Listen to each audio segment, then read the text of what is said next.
Attempting to watch 1,000 games of football before the end of the 2026 FIFA World Cup. I'm going to be ranking every single one to find out which game is the greatest of the season. More action in the UEFA Women's Euros as France take on England. Now, I'd say these two teams are fairly even in terms of who was the favourite for this game. Maybe I was leaning a bit more towards France.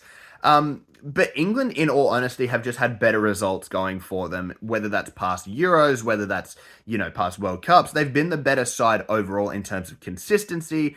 And to be honest, they started off really well. In fact, they grabbed the opening goal 14 minutes in, but it was ruled out for offside, meaning that the game remained at 0-0. And it would be France that would actually grab the first goal that stood when on the 35th minute, they managed to intercept an England attack, turn it into a quick counter that fell to the feet of Katoto on the 6-yard line, who would easily tap it in to make it 1-0 to the French national team.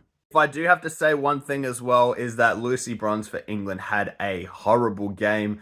And this would be confirmed when only 3 minutes later France would grab their second goal.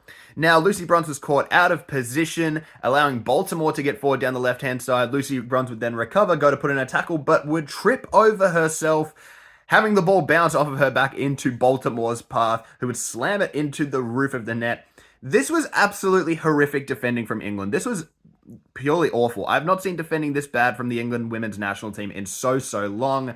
And it was 2-0 to France going into the halftime break. Now, England would actually pull a goal back late in the second half when in the 86th minute, Walsh managed to grab one for them, though it would not be enough. A late chance for England was cleared off the line by Kachawi, and that would be all for the game. France seeing out the game as 2-1 winners over one of the strongest sides at the tournament in England. A very, very poor defensive performance from England. And look, hopefully for them, they can rebound. But as a professional England hater such as myself, this was great to see.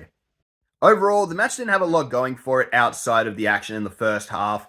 And you know what? It actually was a pretty decent first half to watch in terms of football. France just put on an incredible high press.